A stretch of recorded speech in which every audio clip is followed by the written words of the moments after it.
আসসালামু আলাইকুম, আমি ইঞ্জিনিয়ার হাসান। আজকে আমি আপনাদেরকে যে বিষয় নিয়ে আলোচনা করব তা হলো একটি বিমের কিভাবে সঠিক নিয়মে রড বাইন্ডিং করতে হয়। সঠিক নিয়মে রড বাইন্ডিং না করলে আপনার বিল্ডিংটি ঝুঁকিপূর্ণ হয়ে যেতে পারে, যা ভূমিকম্পের জন্য হুমকি স্বরূপ। চলুন ভিডিওটি শুরু করা যাক। বিম সাজানোর সময় ড্রয়িং অনুযায়ী বিমের স্ট্রেট রডগুলো সঠিক স্থানে আছে কিনা চেক করে নিতে হবে। এক্সট্রা টপ এবং এক্সট্রা বটম রডগুলো ড্রয়িং অনুযায়ী সঠিকভাবে আছে কিনা সেটাও দেখে নিতে হবে, এবং এই এক্সট্রা রডগুলো ড্রয়িং অনুযায়ী যথাস্থানে প্লেস করা হয়েছে কিনা সেটাও চেক করে নিতে হবে। বিমের সাইজ অনুযায়ী রিং বা স্টিরাপ সঠিকভাবে বানানো হচ্ছে কিনা খেয়াল করতে হবে। ড্রয়িং অনুযায়ী রিং বা স্টিরাপগুলো বাধাই করা হচ্ছে কিনা দেখে নিতে হবে।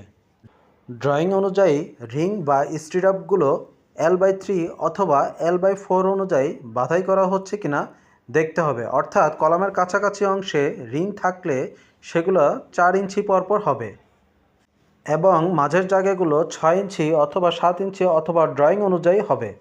রিং বা স্টিরাপ বানানোর সময় খেয়াল করতে হবে রিংয়ের হুকগুলো যেন 135 ডিগ্রি অ্যাঙ্গেলে বাঁকা থাকে। হুকগুলোর দৈর্ঘ্য যেন 3 ইঞ্চি থাকে সেদিকে অবশ্যই খেয়াল রাখতে হবে।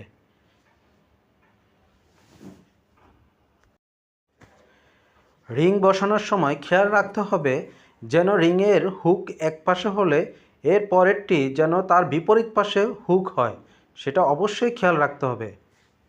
বিমের স্ট্রেট রড ল্যাপিং বা জোড়া দেওয়ার সময় খেয়াল করতে হবে যেন টপ রড বিমের 1/3 মাঝের অংশে টপ রডে ল্যাপিং দিতে হবে সেদিকে খেয়াল করতে হবে,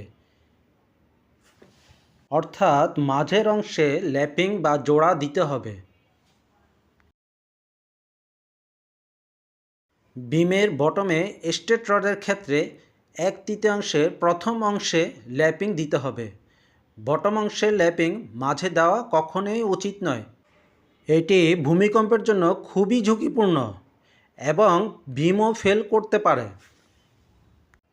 কাজের ক্ষেত্রে এই কাজগুলোকে অবহেলা করা হয়, কারণ রডের সাশ্রয় ও ওয়েস্টেজ কমানোর জন্য এই কাজটি করে থাকে। মূলত এই কাজটি না করলে আপনার বিল্ডিংটি ঝুঁকিপূর্ণ হয়ে যায়। এখানে দেখুন, আমি একটি ড্রয়িংয়ের ছবি দিয়েছি, আপনারা ল্যাপিংয়ের ক্ষেত্রে এই নোটটি ফলো করুন। কলামের বাহির দিয়ে বিমের রড দেওয়া যাবে না। অনেক সময় এটি অনেকে ভুল করে থাকে। যদি কোনো কারণে রড দিতে হয় সেক্ষেত্রে আপনার স্ট্রাকচারাল ইঞ্জিনিয়ারের সাথে পরামর্শ করুন। এই সমস্ত বিষয় আপনি অবহেলা করবেন না, কারণ কলামের বাহিরে বিমের রড কখনোই নিরাপদ নয়। একটি জিনিস লক্ষ্য করা যায়, যখন কলামের ভিতর দিয়ে বিমের রড দেওয়া হয় তখন কলামের গোড়ার দিকে বিমের রডগুলো চেপে যায়।